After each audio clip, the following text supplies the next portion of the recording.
ओम हरि ओम।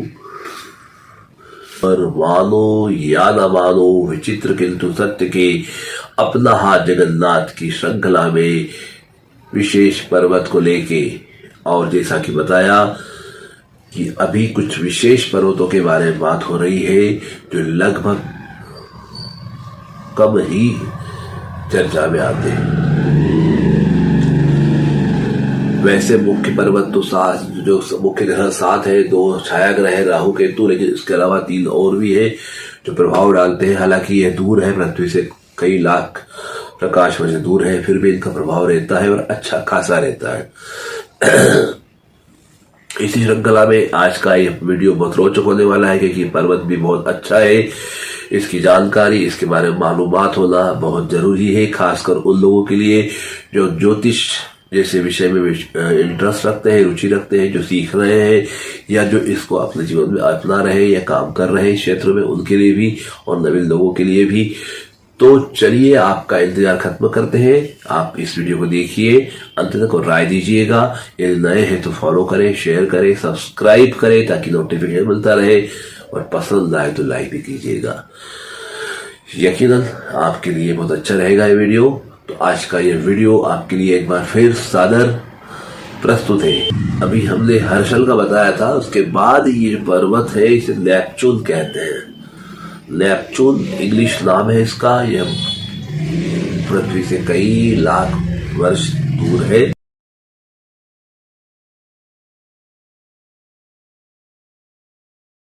इसे हिंदी में वरुण कहा जाता है। वरुण जो जल के देवता है।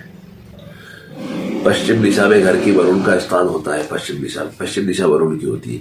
इसे कहते हैं वरुण। नेपच्यून मतलब वरुण। इसका स्थान करतल में कहाँ होता है? इसका स्थान करतल में होता है चंद्र पर्वत से ऊपर, जहां मस्तिष्क रेखा चंद्र पर्वत पे आके मिलती है। वो जो जंक्शन होता है चंद्र पर्वत का ऊपरी दौर और मस्तिष्क रेखा का चंद्र पर्वत पे आकर टच होना, जिस स्थान पे वो जो जंक्शन होता है वो नेपच्यून पर्वत कहलाता है। नेपच्यून पर्वत चंद्रमा के समान फल देने वाला होता है। यदि यह अच्छा होता है तो लेखक, संगीतज्ञ, गायक, कलाकार, चंद्रमा की 16 कलाएं, कहीं ना कहीं कोई कला में व्यक्ति माहिर होता है निश्चित तौर पे। उसका मन साफ सुथरा होता है, शुद्ध होता है, विचार अच्छे रहते हैं, दिमागी तौर पे बहुत हेल्दी होता है। और यदि यह नेगेटिव होता है, नकारात्मक होता है, तो वह इसका उल्टा होता है, विक्षिप्त, उन्माद व्यक्ति में रहता है। पागलपन तक भी कई बार देखा गया है। और ये बहुत ज्यादा इनका मूड स्विंग होता है, पल में तोला पल में वासा, कभी अच्छे कभी बुरे, कभी खुश कभी दुखी, इस प्रकार से व्यक्ति ये होते हैं। ये पुरुषार्थ कराने वाला पर्वत नेपच्यून पर वरुण पर्वत है। यदि इस पर्वत से कोई रेखा निकल करके सूर्य रेखा में मिल जाए या सूर्य पर्वत पहुंच जाए तो निश्चित तौर पे व्यक्ति को बहुत ख्याति मिलती है, बहुत यश कीर्ति मिलती है।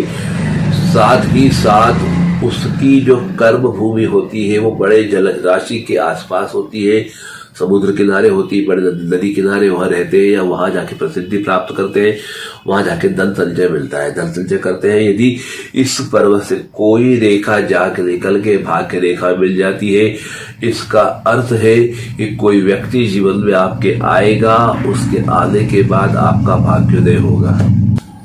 कई बार ऐसा भाग्योदय विवाह उपरांत होता है, शादी के बाद जीवन साथी के मिलने में होता है, कई बार प्रेमिका के मिलने में होता है, कई बार ऐसा होता है कोई गुरु मिल जाते हैं, कोई अच्छे शिक्षक मिल जाते हैं, या कोई बिजनेस पार्टनर मिल जाता है, कोई दोस्त बन जाता है, या कोई व्यक्ति जीवन में आता है और उनके साथ जुड़ करके जीवन बदल जाता है।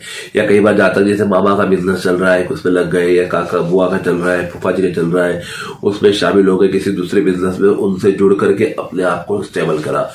मतलब ठीक वैसा होता है जैसे अमरबेल होती है। अमरबेल किसी के सहारे चलती है, वैसे लोग किसी का सहारा लेके आगे बढ़ते हैं, किसी के साथ सपोर्ट से ही आगे बढ़ते हैं और बहुत ऊंचाई तक जाते हैं, बहुत अपलिफ्ट होते हैं ऐसे व्यक्ति जिनकी नेपच्यून पर्वत से निकल के रेखा भाग्य रेखा में जुड़ जाती है। तो अब यदि इस पर्वत का झुकाव चंद्र पर्वत की तरफ हो जाता है तो ये इसका नेगेटिव एस्पेक्ट होता है। उसमें चित्त जो व्यक्ति का भटकाव की तरह होता है और वो मनोवृत्ति या क्षणिक आवेग या उन्माद में कहीं कुछ भी बुरा कर सकता है। कुछ भी बुरा कर सकता है, खुद का भी बुरा कर सकता है, किसी और का भी बुरा कर सकता है।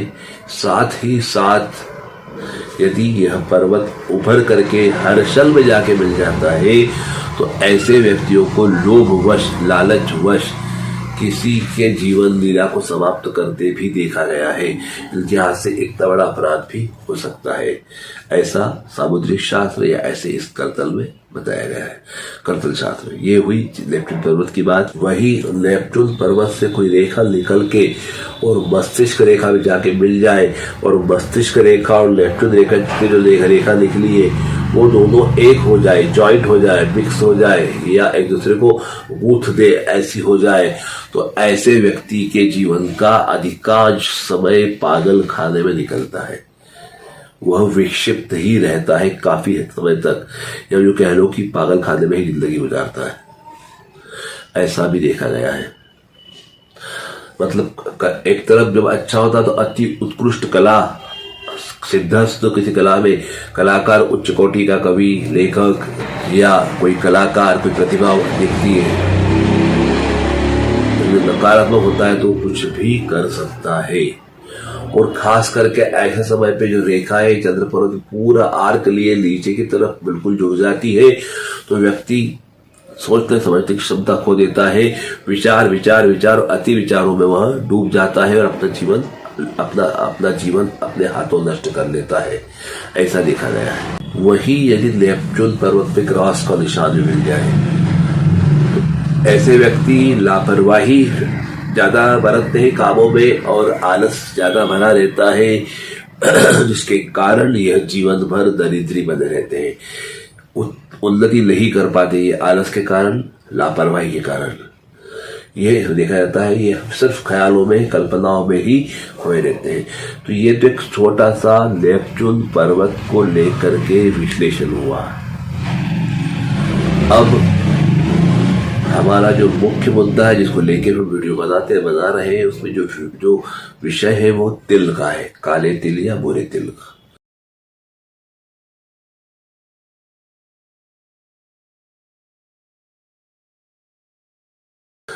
यदि नेपच्यून पर्वत पे काला तिल हो, नेपच्यून पर्वत उभरा हुआ हो, पुष्ट हो या दबा हुआ हो, पुष्ट हो तो भी, दबा हुआ तो हो तो भी, काला तिल तो तकलीफ देगा। कैसे देगा?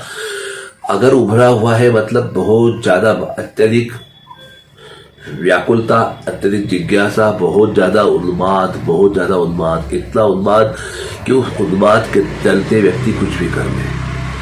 देखिए, जो व्यक्ति की विक्षिप्त अवस्था होती है, जो मानसिक उन्माद होता है, वो प्रायः दो जगह उतरता है।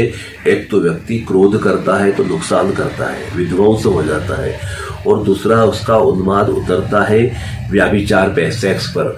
वह उसमें कोई मर्यादा नहीं रखता, अपना पराया, छोटा बड़ा, उम्र का या किसी प्रकार के लिंग भेद का प्रभाव नहीं रखता, वो कुछ भी कर गुजरता है। और ऐसे में इनके हाथ से ऐसे कुछ अपराध हो जाते हैं जो कि घृणित अपराध की श्रेणी में आते हैं, चाहे किसी की हत्या हो, किसी का कत्ल हो या किसी का बलात्कार हो, बड़े क्रूरता पूर्वक करते हैं। तो ये जो होता है, ये उन्माद व्यक्ति से करवाता है। मैंने पहले बताया था, चंद्र पर्वत जो है मानसिक शुक्र होता है और शुक्र होता है। तो ये मानसिक शुक्र जब उत्तेजना जब दिमाग में बढ़ जाती है, विचार जब उद्वेलित हो जाते हैं, वो व्यक्ति को जब एक ही बात पे कंसंट्रेट हो जाता है, उन्माद मतलब एक चीज बैठ जाती है दिमाग में, वो करना नहीं करना, चाहे कुछ भी हो जाए, तो वो उसको लेके सोचता है और जब उसको आता है तो कर गुजरता है बिना किसी प्रकार के अंजाम की परवाह किए। हम क्या कर रहे हैं, क्यों कर रहे हैं, कोई भी चीज उसके दिमाग में नहीं आती। तो ठीक वैसे ही नेपच्यून पर्वत पे यदि काला तिल होता है तो यह प्रवृत्ति बढ़ने की आशंका होती है। अगर नेपच्यून पर्वत विकसित है, उस पे तिल है, तो यह प्रवृत्ति बढ़ जाती है। और यदि नेपच्यून पर्वत दबा हुआ है तो उसकी जो है फ्रस्ट्रेशन बढ़ जाता है, उसकी कुंठा बढ़ जाती है। वह अपने आप में गिल्ट, अपने आप को दोषी देता है या अपने आप को अपराध बोध में ले लेता है, या अपने आप में अपने आप से कई शिकायतें होती है, जमाने से शिकायतें होती है, खुद से शिकायतें होती है, और एकाकीपन में चले जाता है, खुद को बुरा करते हुए और लोगों से अपने आप को काट लेता है दुनियादारी से। और कई बार ऐसे एकांत करते करते वो या तो गुमराह हो जाता है, घर छोड़ के चले जाता है, पागल हो जाता है, या कई बार वो जीवन लीला अपने हाथ से अपने समाप्त कर लेता है, अवसाद के तहत खुदकुशी कर लेता है। तो यह दबे हुए नेपच्यून के साथ और उभरे हुए नेपच्यून के साथ उन्माद जो बताया मैंने, ये दो प्रकार से होता है। लेकिन यदि इसके आसपास वर्ग बन जाता है तो प्रोटेक्शन हो जाता है। कहीं कुछ समय विशेष के लिए भावना आती है, लेकिन कुछ घटना के बाद या किसी काउंसलिंग के बाद, कि साइकाइट्रिक्स है उसकी काउंसलिंग हो जाती है, कोई व्यक्ति जो आ जाता है, समझाता है, किसी प्रकार का साहित्य पढ़ने में आ जाता है, कुछ ऐसी परिस्थितियां अनुकूल बन जाती है जिससे कि वो व्यक्ति सुधर भी जाता है और बदल जाता है। मतलब इतना डैमेज नहीं होता, इतना नुकसान नहीं होता। और यदि इसकी जगह तिल पूरा आ जाता है तो मैंने जैसे बताया आपको, परिस्थिति वही रहेगी। उभरा हुआ नेपच्यून है, पुष्ट है तो उन्माद है, दबा हुआ है तो डिप्रेशन है। लेकिन अब जब उन्माद बढ़ेगा, उत्साह बढ़ेगा, क्या होता है, एक जैसे कहीं से पानी गिर रहा है, पानी तो लगातार गिर रहा है, अब उस पानी का फ्लो किस तरफ है, उस पाइप का वो किस तरफ भरा है।